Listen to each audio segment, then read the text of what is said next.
सर्व नगरसेवकांनी त्यांच्या कार्यालयाला टाळं ठोकले, काय नेमकं कारण आहे? का मी नगराध्यक्ष लोहा नगरपालिकेचा नगराध्यक्ष राजेंद्र सोनवणे बोलतोय. मी आज 3 महिने, आता 30 तारखेला मला 29 तारखेला 3 महिने पूर्ण होते. तर या 3 महिन्यात सीओनी आम्हाला कधी बरोबर घेऊन कोणतेही काम गावात केलं नाही. आणि पहिल्या सुरुवातीला आम्ही 21ला निवडणूक रिझल्ट झाल्यानंतर इथंही इतकं काही ज्या कॅबिनच्या व्यवस्था किंवा सभागृहाच्या व्यवस्था बरोबर केल्या नव्हत्या. तेव्हापासून आमची त्यांची बाबा व्यवस्थेच्या बाबतीत, नगरपालिकेच्या प्रशासनाच्या बाबतीत ते हातालाच येत नव्हते, अशी परिस्थिती होती. त्यांना बघायला लागायचं हे कधी येतात कधी नाही येत. म्हणजे सकाळचं ते येतच नव्हते आणि संध्याकाळी मग चुकून माकून यायचे, मग बसायचे 1-2 तास बोलायचे. आणि हे कधीतरी म्हणजे या 3 महिन्यात मला माझ्याबरोबर कमी कमी 5-6 वेळाच बोलले असतील. मी 3 महिने रोज येतोय इथं. सकाळी 10 वाजल्यापासून संध्याकाळी 6 वाजेपर्यंत मी इथं असतो. या कालावधीत फक्त 5-6 वेळाच मला भेटले असतील सीओ. तर मलाही त्यांच्याबरोबर काम करण्यात इंटरेस्ट नाही राहिला, कारण की जो माणूस नगरपालिकेसाठी मी इतका वेळ देतोय आणि तोच कारण की सीओ आणि नगराध्यक्ष हे बायको नवऱ्याचं नातं कसं असतं तसं नातं आहे. बायको फिरती बाहेर आणि नवरा बसताय घरी, अशी पद्धत झालेली इथं. तर ती जुळून येण्यासाठी मी प्रयत्न बरेच केले, पण तो काय ते साहेब काय ऐकायला तयार नव्हते. तर त्या आमच्या नगरसेवकांना त्यांच्याकडे काय प्रश्न मांडायचे तर मांडून, मग त्यांना वेळच नसायचा. सकाळपासून तो माणूस गायब असायचा. संध्याकाळी 7 वाजता यायचा. कुठं गेले तर कलेक्टर ऑफिस, कुठं गेले तर इकडे गेले तिकडे गेले. म्हणजे 4-4 महिने आठवड्यातले 2 दिवस इथं मिळाल तर मिळायचा, नाहीतर नाही मिळायचं, अशी तरा झाली त्याची. त्यामुळं आम्ही सुद्धा वैतागलो काम कसं करायचं. आणि आम्ही नवीन नगरसेवक, आम्हाला डायरेक्शन देणारं कोण नाही इथं. आम्ही कसं पुढं जायचं, हा प्रकार इथं व्हायला लागला. त्यामुळं मग शेवटी आम्ही ठरवलं की बाबा आता टाळे ठोकल्याशिवाय हे लोक जागावर येणार नाहीत.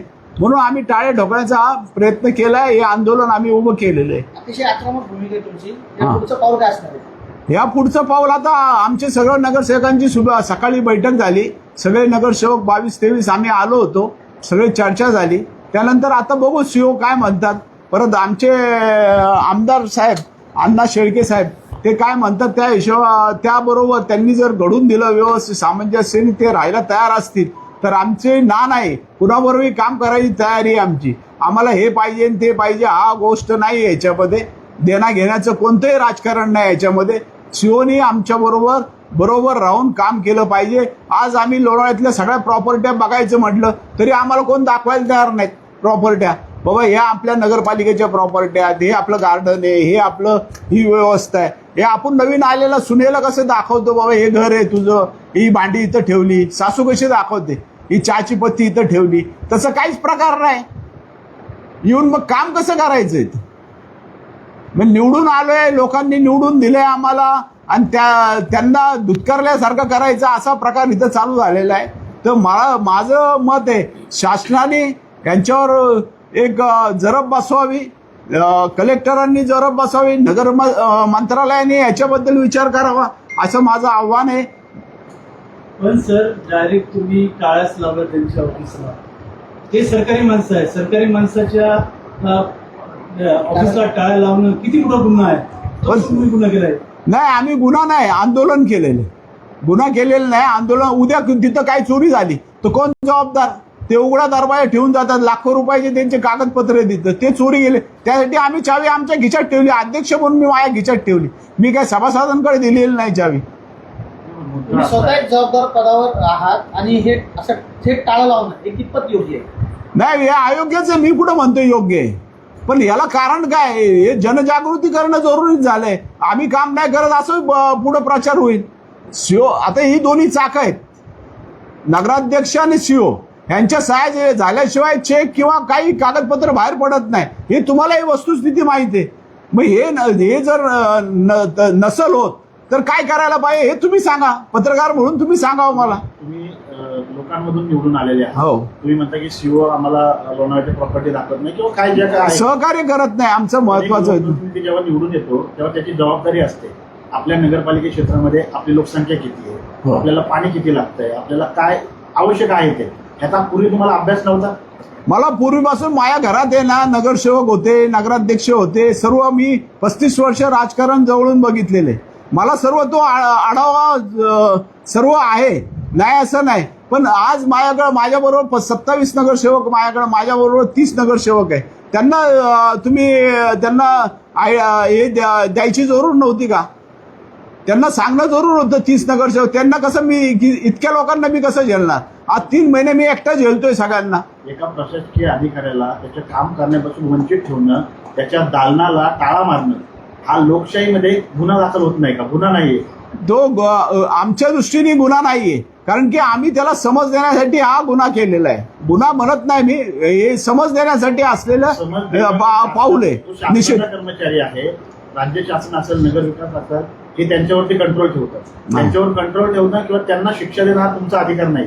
तर मी म्हणत नाही मी माझा अधिकार घेतला म्हणून. नगराध्यक्ष तुम्ही पदाचा गैरवापर केला, तुम्हाला काय वाटतं? तुमच्या पदाचा तुम्ही गैरवापर करताय. नाही, पदाचा मी गैरवापर करत नाही, कारण की 3 महिने मी झेललंय. स्वतः वैयक्तिक मी झेललंय. नाही. लोकशाहीमध्ये जेव्हा तुम्ही आता लोणावळ्यामध्ये अशी चर्चा आहे, तुम्ही जेव्हा एखादी तुमची सत्ता आली आहे तेव्हा तुमचा मनमानी कारभार चालू झालाय. प्रशासनावरती तुमची पकड नाहीये. तुमची जर पकड असती तर नगराध्यक्षाच्या दालनाला तुम्हाला टाळा ठोकण्याची वेळ आली नसती. नगराध्यक्ष एका अधिकाऱ्याला त्याच्या कामापासून वंचित नाही ठेवू शकत. नाही. त्याच्या चुका असतील तर त्या न्यायालयीन बाब आहे, तुम्ही दुसरीकडे दाद मागू शकता. तर त्याच्या दालनाला टाळा का ठोकलं? नाही.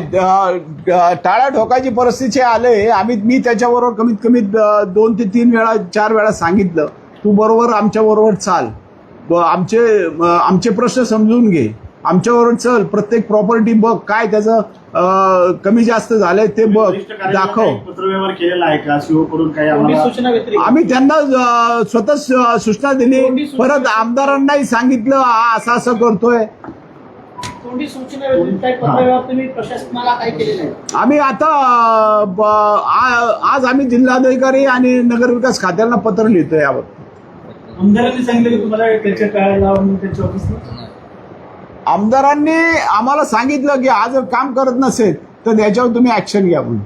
ऍक्शन नाही, टाळं लावायला सांगितलं. त्यांना दालनाच्या बाहेर ठेवा, कामापासून त्याला काम करून देऊ नका असं आमदारांनी सांगितलं. नाही.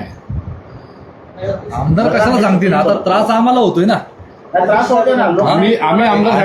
आम्ही जे काय टाळे ठोकले ते टाळे यासाठी ठोकले तुम्हाला सांगतो. जरी आज तुम्हाला वाटत असेल का आम्ही कायदा हातात घेतलाय, पण आज हा कायदा हातात घेण्याची वेळ कुणामुळे आली? या मुख्य अधिकाऱ्यामुळे आली. आज 2 ते 2.5-3 महिने झाले आम्ही लोक निवडून आलोय. कुठल्याही तुम्ही विकास कामावरती सांगायचं का एखादा तरी तुम्ही मला फोटो दाखवा का या मुख्य अधिकारी त्या ठिकाणी गेलाय, त्या कामाची स्थळपाणी केली, त्या ठिकाणी काम बघितलं. आज नगराध्यक्ष असतील, आपले लोकप्रतिनिधी असतील, प्रत्येक साईडवरती जाते ते, प्रत्येक कामं बघते ते का बाबा कशा पद्धतीने चाललेत, कशा पद्धतीने कुठल्या दर्जाची कामं चाललेत, या पद्धतीने आम्ही लोक बघतोय. पण त्यातल्या त्यात अजून एक तुम्हाला सांगतो, अनेक जनता आमच्याकडे येते, आमच्याकडे कामं घेऊन येतात. त्याच्यानंतर मुख्य अधिकारी इथं नसल्यामुळं खालचे अधिकारी सगळेजण आम्हाला तेच उत्तर देतात. त्यांना मुख्य अधिकाऱ्यांना विचारावं लागेल, मुख्य अधिकाऱ्यांची परमिशन घ्यावी लागेल, मुख्य अधिकाऱ्यांनी सांगितलं तरच होईल काम, नाहीतर होणार नाही. अशा पद्धतीने ज्यावेळेस आम्हाला उत्तरं दिली जातात त्या टायमाला आम्ही त्यांना बोलतोय का बाबा तुम्ही इथं थांबा. पण त्यांच्याकडून वारंवार आम्हाला उत्तर काय येतंय का बाबा मी जिल्हा अधिकाऱ्यात जातोय, मी जनगणनेचं काम करतोय, मी मंत्रालयात जातोय, मी इकडे जातोय. मग उपमुख्य अधिकारी आहे इथं, अनेक ए ग्रेडचे इथं अधिकारी आहेत, त्या लोकांना तुम्ही लावा ना कामाला. त्या लोकांना तुम्ही जिल्हा अधिकारी कार्यालयात पाठवा, त्या लोकांना मंत्रालयामध्ये पाठवा, त्या लोकांना काय कामं सांगायची ती सांगा. प्रांत ऑफिसला असेल, तहसील ऑफिसची काही कामं असतील ती. तुम्ही स्वतः जर लोणावळ्यात थांबले नाही, आज पावसाळा तोंडावर आलाय, लोणावळा शहरातली विकास कामं जी आपल्याला करायची, अनेक गटरं तुंबल्यात, अनेक झाडं झुडपं वाढल्यात, अनेक लोकांच्या समस्या आहेत, तक्रारी आहेत, बऱ्याचशा गोष्टी आहेत. आज 4-5 वर्षाचा जो बॅकलॉग जो आज नगरसेवक नगराध्यक्ष या ठिकाणी नव्हते, पण त्याचा जो बॅकलॉग आहे आता एका नगरसेवकांकडे 100, 200 अर्ज येऊन पडले ते कामांचे. आणि ते अर्ज आम्ही ठेवायचे कुणा पुढं? जर आमच्यापाशी इथं मुख्य अधिकारीच नसेल, आम्हाला जर कोण समजा एखाद्या कामाची परवानगी देण्याचा अधिकार जो होता मुख्य अधिकाऱ्याला, जर मुख्य अधिकारी इथं नसेल तर आम्ही ही दाद कुणाकडे मागायची? अशा त्या त्रासाला आम्ही त्यांच्या व्यापलोय आणि त्याच्यानंतर आम्ही वारंवार त्यांना तोंडी बोललो पण साहेब इथं थांबत जावा पण साहेब रात्रीचे 8-9च्या नंतर इथं येणार 11-12 वाजेपर्यंत काय काम बघायचं ते बघणार आणि त्यांचे 4-5 जे काय अधिकारी असतात त्यांच्याबरोबर तेवढेच लोक आणि बाकीच्या लोकांना थोडी स्वप्न पडले. आता आमच्यापाशी 2दा-3दा सरप्राईजली ते इथं भेटले म्हणून आमच्या लक्षात आलं का हे रात्रीचे येतात हे दिवसा इथं नसतात. दिवसा आपल्याला ते लोक टाळण्याचं काम करतात अशा पद्धतीचं आम्हाला जाणवलं. त्याच्यानंतर आम्ही हा पाऊल उचललेलं आहे. आणि लोकशाहीला धरून आहे का? हो 100% लोकशाहीला धरून आंदोलन आहे. करण्याचं लोकशाहीला धरून आहे ना. नाही. आंदोलन नाहीये. तुम्ही एखाद्याला त्यांच्या काम न करण्यापासून प्रवृत्त केलेलं आहे. त्यांच्या केबिनला टाळं मारणं, काम न करणं हा भाग वेगळा आहे. पण ते आलेच नाही आजपर्यंत सुद्धा ते आले नाही. काल आम्ही त्यांच्या कामाच्या ठिकाणी त्यांना बसून न देणं हा भाग वेगळा आहे. आम्ही असं म्हणतोय की आम्ही त्यांचं संरक्षण करतोय कॅबिनचं टाळे मारून. नाही त्यातल्या त्यात तुम्हाला सांगतो तुमच्यावरती 153चा गुन्हा का दाखल केला जाऊ नये आणि जनतेच्या कामांसाठी आमच्यावरती गुन्हा दाखल झाला तरी आम्हाला त्याच्याशी फरक पडत नाही. नगराध्यक्ष बोलतील तुमच्यावरती 153चा गुन्हा का दाखल केला जाऊ नये. तुम्ही सरकारी कामात अडथळा केलाय. एका सरकारी कर्मचाऱ्याला त्याचं काम करण्यापासून तुम्ही बंद केलं. नाही आम्ही कोणते सरकारी अधिकाऱ्याला काम केले त्यांना अडवणूक केलेली नाही. त्यांनी मला कोणताही फोन केलेला नाही की मी येतो मी येणार आहे असा कोणताही माझा 2 दिवसात 3 दिवसात फोन झालेला नाही. हे त्यांना सांगा तुम्ही की तरीही कॅबिन ही चालू पाहिजे. तर चालूच आहे ना. चाव्या माझ्याकडे मी तर बसलोय ना. मी कुठं नाही म्हणतो चावे द्यायला. जालन्याला टाळं मारले समजा ते आहेत नाही तो भाग वेगळा आहे. पण जनतेची कामं जर का जनतेची कामं सीओकडे घेऊन यायची पण सीओ तिथे बसला पाहिजे ना जनतेची कामं. सेवा करण्याची बघताय ना. टाळं मारण्याचं कामच याच्यासाठी केलंय का शिवाजी मुख्य अधिकारी थांबत नाही ना साहेब. तुम्ही संविधानामध्ये टाळं मारणं हा गुन्हा आहे. तो गुन्हा तुम्ही करताय. मग गुन्हा घेऊ की आम्ही अंगावर घेऊ. आमच्या जनतेची जर कामं होत नसेल तर गुन्हा 100% आम्ही आमच्या अंगावर घेऊ. हीच मनमानी आहे का? तुम्ही सगळेजण मनमानी जर ही कुणाला वाटत असेल तर ही मनमानी आम्ही सत्ता एक हाती आल्यामुळे तुमची मनमानी आहे का? नाही आमच्याकडे सगळ्या पक्षाची लोक आहेत. जनतेच्या सांगतो फक्त झालं काय की मुख्याधिकारी साहेब हे त्यांच्या कार्यालयामध्ये कधीच बसत नाही. ते येऊन बसतात वरच्या 3ऱ्या मजल्यावरती जे निवडणूक निर्णय अधिकाऱ्यांचं जे कार्यालय म्हणून आम्ही दिलं होतं त्या कार्यालयात तिथे येऊन बसतात. तुम्ही जाऊन बघितलं आता बाजूच्या ह्याच्यामध्ये तर त्यांचा सगळा सेटअप तिथंच आहे. खाली कार्यालय हे फक्त म्हणजे नाममात्र कार्यालय आहे. स्थानिक लोकांना ज्यांना लोणावळा नगरपालिकेशी जे काही संबंध आहेत काही काम आहे मुख्याधिकाऱ्यांशी काही काम आहे यांना वारंवार तिथे यावं लागतं. सकाळी 10 वाजल्यापासून रात्री संध्याकाळी 6 वाजेपर्यंत ही लोक येऊन तिथे बाहेर ताटकळत राहतात. त्याच्यामध्ये काही ज्येष्ठ नागरिक असतात काही महिला भगिनी असतात यांना कंटिन्युअसली तिथं थांबून वाट बघावी लागते. कुठल्याही पद्धतीची सूचना ही मुख्याधिकाऱ्यांकडून दिली जात नाही की मी 5 वाजता येणार आहे मी 3 वाजता येणार आहे मी 1 वाजता येणार आहे का आज मी बाहेर आहे. अशा पद्धतीची कुठलीही पाटी किंवा सूचना ही कार्यालयाच्या बाहेर लागलेली नसते. कुठलाही अर्ज नगरपालिकेमध्ये नसतो. कोणालाही माहीत नसतं की मुख्याधिकारी साहेब आज कुठे आहेत मुख्याधिकारी साहेब आज कुठल्या कामासाठी गेलेत कशासाठी गेलेत. मग ही जर मनमानी असेल आणि जर लोकांना स्थानिकांना बाहेरच्यांना किंवा लोणावळा नगर परिषदेचे जे संलग्न काही कामं असतील या लोकांना जर त्याचा त्रास होत असेल तर मग त्याला शेवटी वैतागून टाळाच लावणं काम येणार. आणि जर संविधानामध्ये काय लिहिलेलं आहे किंवा लोकशाहीने काय अधिकार दिलेला आहे लोकशाहीने अधिकार दिलाय की आंदोलनं करा ही आंदोलनं वेगवेगळ्या प्रकारची आंदोलनं घडत असतात. बरं हे काय आज झालेलं आहे असं नाही. याच्या अगोदरही बरेचसे असे प्रकार कित्येक ठिकाणी झालेले आहेत. पण हे जे आंदोलन आहे हे फक्त लोकांसाठी आणि लोकांसाठी यासाठी की जर मुख्याधिकारी साहेब आता तुम्हाला सांगतो 4 वर्ष प्रशासक होतं 4 वर्षापैकी 3 वर्ष किंवा 2 वर्ष प्रशासक म्हणून मुख्याधिकारी साहेब तिथे बसले. 2 वर्षाचा जो संपूर्ण कार्यकाळ आहे हा त्यांनाच माहिती आहे. त्यानंतर आज 3 महिने झाले नवीन बॉडी येऊन. आज 3 महिन्यामध्ये जर यांचा आणि त्यांचा समन्वय होत नसेल नगरपालिकेची कामं होत नसतील एखादं मोठं प्रोजेक्ट असेल किंवा काय असेल हे येत नसेल तर शेवटी वैतागून माणसं काय करणार. सर तुम्ही खरं तर प्रशासनानेच तिथे त्याच्या टाळा लावला. तुम्ही आले नगरसेवक असेल नगराध्यक्ष असेल उपनगराध्यक्ष तुम्ही लावला नागरिकांनी लावलेला नाही तिथे. हो आम्ही नागरिकांचं प्रतिनिधित्व करतो. नागरिकांचं हे सगळेजण प्रतिनिधित्व करतात. लोणावळ्याचे प्रथम नागरिक म्हणून माननीय नगराध्यक्ष इथं उपस्थित आहेत काय सभापती इथं आहेत नगरसेवक इथं उपस्थित होते. ज्या वेळेस आपण एक 50,000 लोकांचं प्रतिनिधित्व करत असतो जर लोकांची अडचण आहे तर त्यासाठी ते पाऊल घ्यायला लागेल. त्याच्यात 153 दाखल होऊ द्या 324 होऊ द्या 326 होऊ द्या पण लोणावळ्यातल्या सामान्य नागरिकाला प्रशासन, लोणावळा नगर परिषद ही सामान्य नागरिकापर्यंत पोहोचलीच पाहिजे अशा पद्धतीची भूमिका घेऊन चालणारे आम्ही लोक. खरं तर लोकशाहीमध्ये तुम्ही निवडून आलेले सदस्य हो. आहात. जनतेने तुम्हाला निवडून दिलंय हो. कामं करण्यासाठी. साहजिक आहे. तुम्ही आता आव्हान करता का, जर आम्ही कामं केली नाही, तुमच्या विश्वासाला पात्र ठरलो नाही तर आमच्या घराला येऊन टाळं मारा. अहो तुम्हाला एक सांगतो, लोकांनी निवडून दिलेलं आहे, बरोबर आहे. तुम्ही जसं म्हटलं की जनतेने निवडून दिलेलं आहे, बरोबर आहे. जर याच्यामध्ये लोणावळा नगर परिषदेने जर काम केलं नाही तर लोणावळा नगर परिषदेवरती सामान्यातल्या सामान्य नागरिक हा त्याच्या अधिकारासाठी मोर्चा आणू शकतो. आणि याच्या अगोदर कित्येक वेळा सामान्य नागरिकांचे मोर्चे हे इथं आलेलेच आहेत, वेगवेगळ्या विषयांवर आलेले. त्याला तुम्ही हे बघा, सामान्य नागरिकाचा अधिकार हा आंदोलनाचा अधिकार हा हेरावून कोणीच घेऊ शकत नाही. तेही मोर्चे घेऊन घराला कशाला, मी तर म्हणतो इथे येऊन आमच्या समोर जरी आंदोलन केलं तरी त्याला सामोरे जायची ताकद आमची आहे. जर चुकीच्या पद्धतीचं काय असेल तर, आंदोलन करणे आणि जर चुकीच्या पद्धतीनं काय असेल तर. कर्मचाऱ्याच्या ऑफिसला टाळ्या ठोकणे वेगळे नाही का? हो. आंदोलन हे एक आंदोलनाचा प्रकार आहे असं आम्ही समजतो आणि तो केला. एखादा शासकीय अधिकारी जर आपली मनमानी करत असेल, जर तो लोणावळा शहराच्या विकास कामामध्ये जर महत्व म्हणून काय काम करत नसेल तर अशा अधिकाऱ्याला आपण कशासाठी ठेवायचं इथं? नक्की नागरिकांमध्ये अशी चर्चा आहे धनुभाऊ, हा की सीओ जे आहे ते तुम्ही सांगितलेली कामं करत नाही, तुमच्या लोकांचं ऐकत नाही, म्हणून तुमचा रोष. नाही मग ठीक आहे ना, माझं एकट्याचं वैयक्तिक ऐकत नसतील, नगराध्यक्षांचं ऐकत नसतील.